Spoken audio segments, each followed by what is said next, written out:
Geography, Standard 9th, Chapter 9, Practical. Points to learn. 9. Practical. 9.1 Cartography. 9.2 Maps. 9.3 Field Study. Learning Outcomes.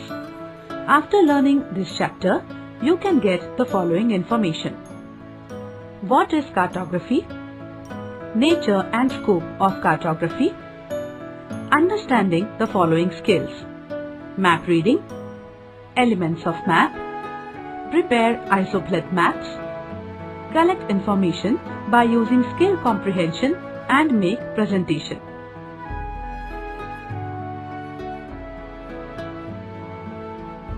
Visit to a village.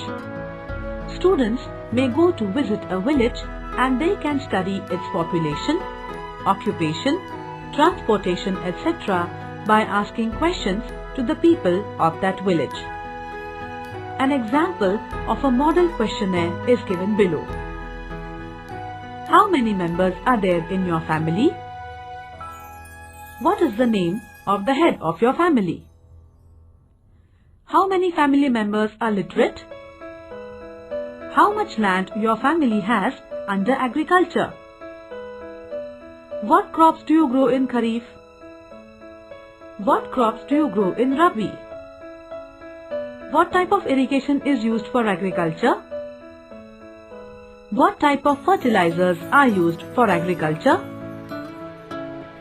Which is the near market to sell your agricultural products? Where do literate people from your family work and what kind of work do they do? Besides agriculture, what other activities are carried out in your village? Which is the nearest town from your village? What kind of transport facilities do you have in the village? What is the frequency of vehicles in your village? Your village school is up to what standard? What is the source of your drinking water? Do you have electricity connection in your house? What cultural activities do you have in your village? What other facilities do you have in your village? According to you, what facilities are required immediately for your village?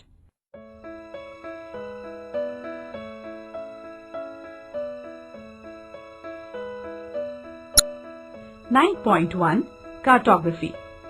Cartography is the art, science and technology of making maps. Cartography has been in existence as early as 3rd century BC. At that time, maps were drawn on a clay tablet. A prominent geographer, Claudius Ptolemy, produced the first set of maps. But Greeks and the Arab geographers were the first to start producing maps using modern cartographic techniques. They used measurements of the Earth's circumference and latitudes and longitudes. In India, Europeans produced more accurate maps during the age of exploration for resources since 16th century. The first modern maps were produced by the Survey of India, established in 1767 by the Britishers. Survey of India continues as the official mapping authority of India.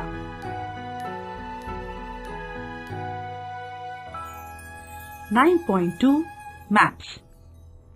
A map is a visual representation of a part of the Earth's surface or the whole Earth on a flat surface drawn to a scale. Elements of maps. All maps have series of common elements known as essential components of the map. They are listed below. Title. A map should have a title, name on top. Subtitle. Just below the title or along its side, the subtitle is given. We understand the purpose of the map by its subtitle. Scale. Scale is a ratio between a distance on the map and the corresponding distance on the ground. There are 3 types of scales. A. Verbal scale. It gives direct relation between a distance on the map with corresponding distance on the ground. For example, 1 centimeter is equal to 1 kilometer, meaning 1 centimeter on the map represents 1 kilometer on the ground. B. RF, representative fraction.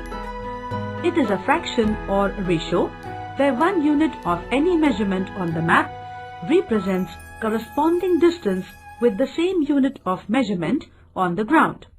For example, 1:1 lakh can be 1 centimeter on the map represents 1 lakh centimeters, that is 1 kilometer on the ground. C. Graphical or linear scale.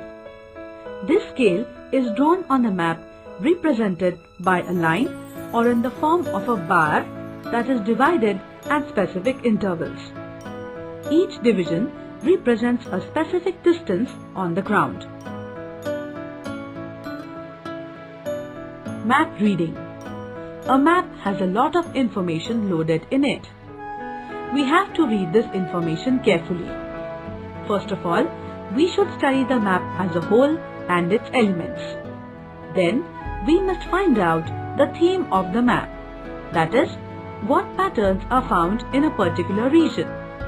For example, correlation with drainage and transportation. Refer to the road map of Maharashtra.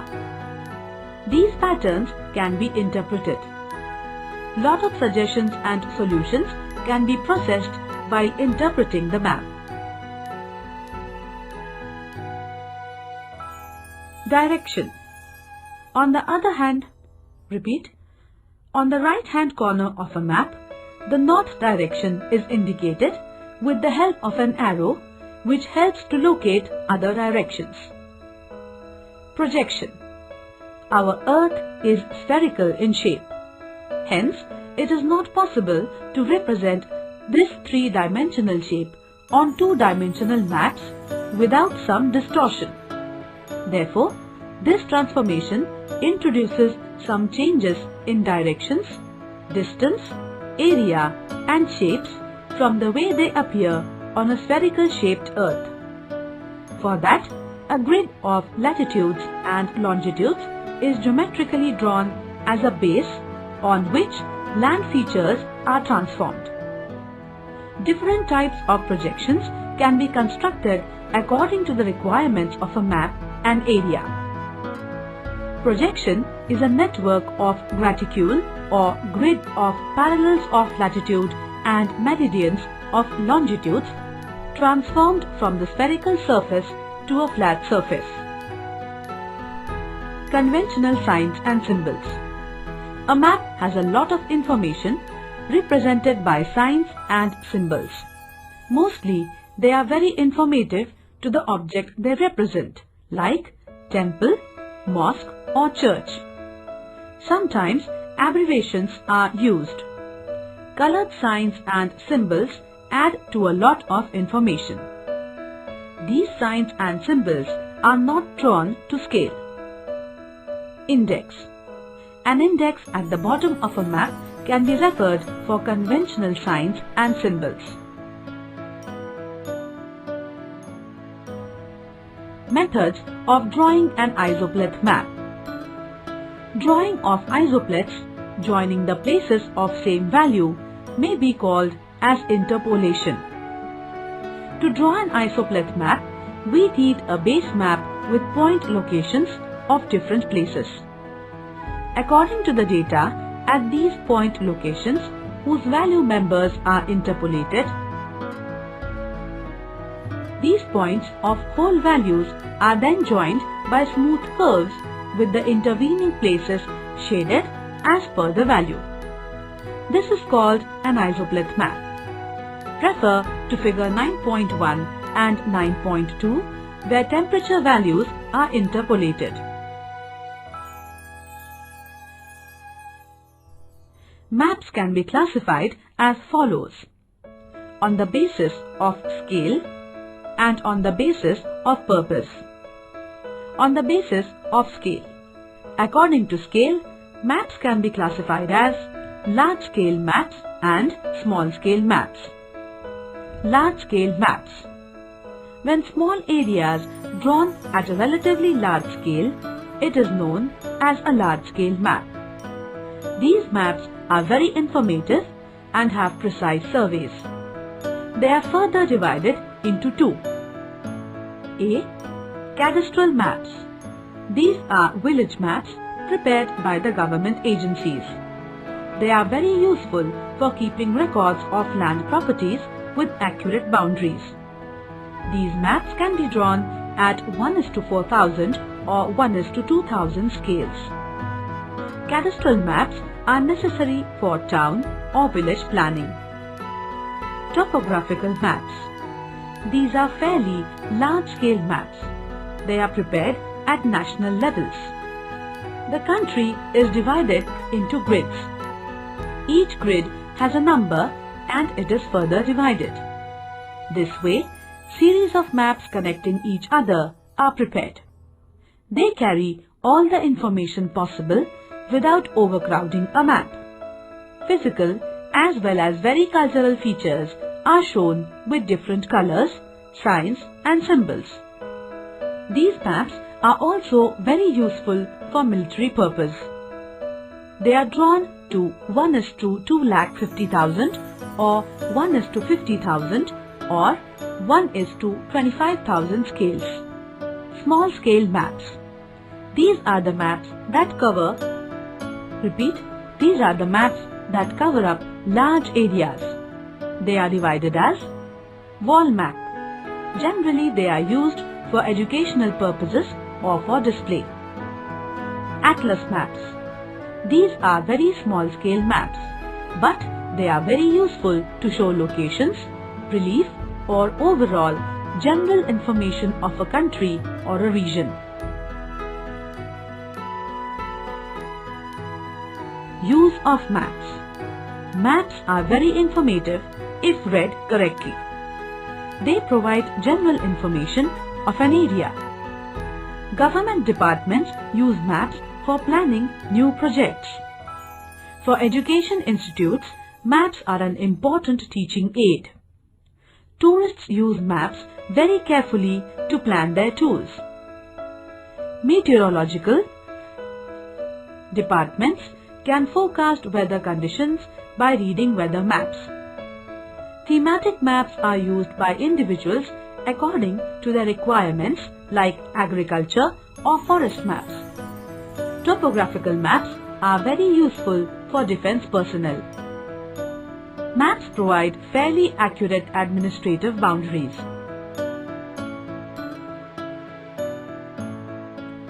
9.3 Field Study. Geography is a science to be learnt through observation. Field study gives us an opportunity to get first-hand information.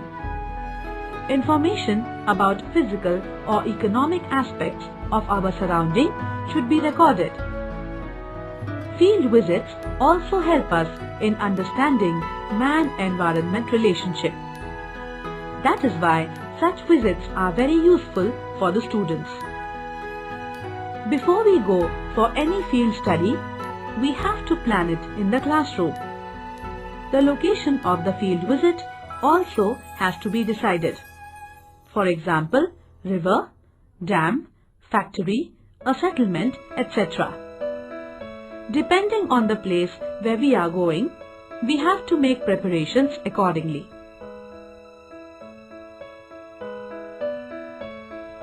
Preparation for a field visit. Before visiting an area, students should understand the aim or purpose of this visit. Accordingly, location and route map or sketch can be drawn. If you are visiting a factory or a dam, prior permission is necessary. They should carry a notebook, pen, pencil, scale, tape, compass, carry bag, camera, binocular, etc. to note down all the information. If some data has to be collected, then they have to prepare a questionnaire beforehand. Students may carry some bags to collect samples of soils or rocks.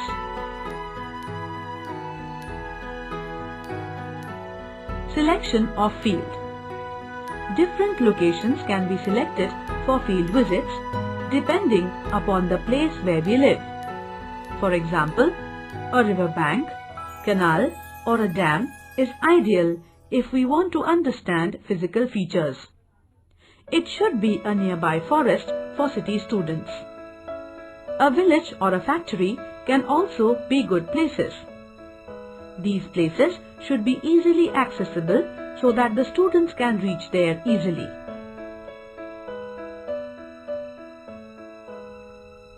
On the basis of purpose. On the basis of purposes, maps can be divided into two. A general purpose map. These maps give general information of different types of data. For example, physical map, political map, and topographical maps. Thematic maps. These maps show spatial distribution of a single theme. For example, population map, agricultural map, rainfall map, etc. Different methods are used to draw thematic maps. Dot map. This is a very convenient method for representing absolute quantity or numbers on a map.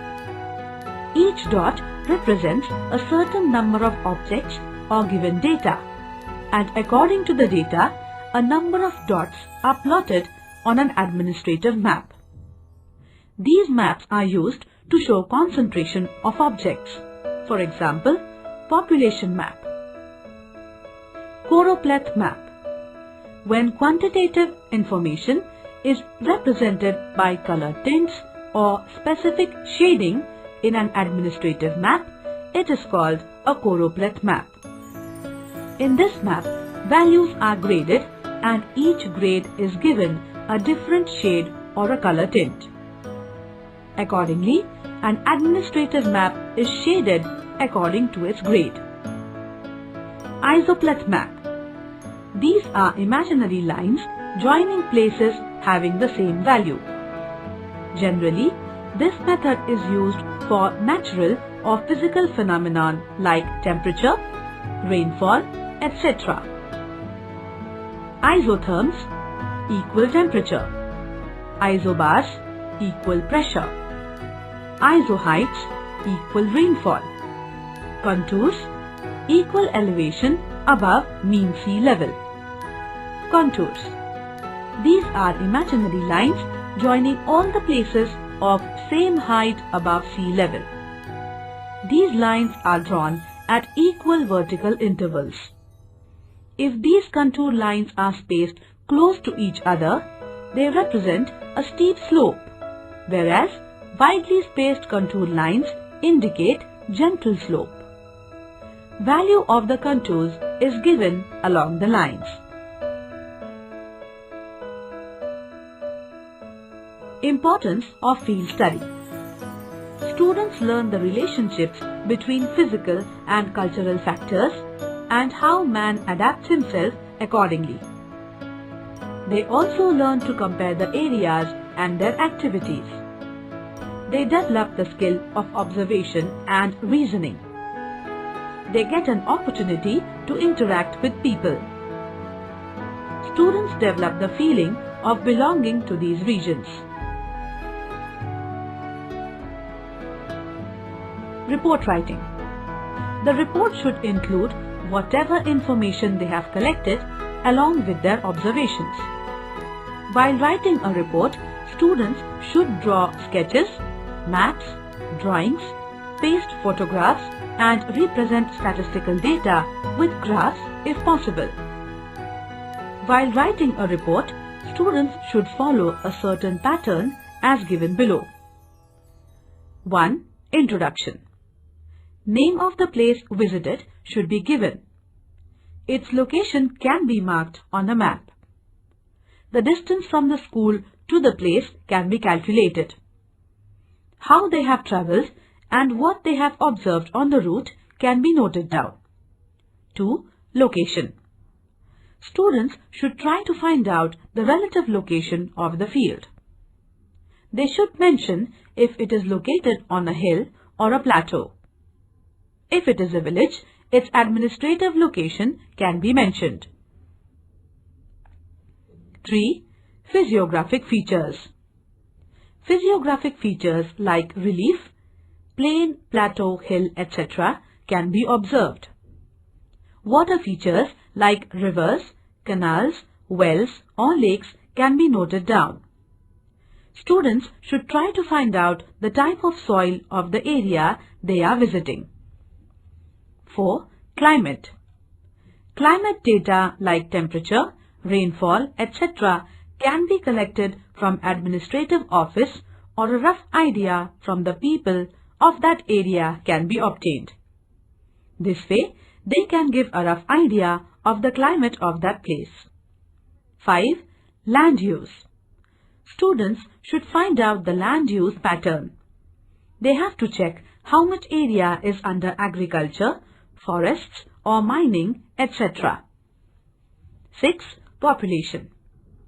Information about people of that area, male, female, age, literate, illiterate, and their occupation structure can be collected with the help of a questionnaire.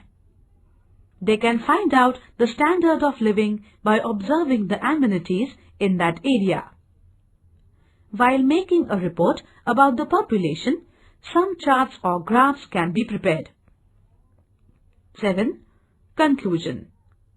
Depending on the above information, students can write observations about the interrelationship of natural and cultural environment, people's activities, and how they are dependent on the resources available in the area. Role of climate on the agricultural pattern, if any. They should also mention overall experience of their field visit.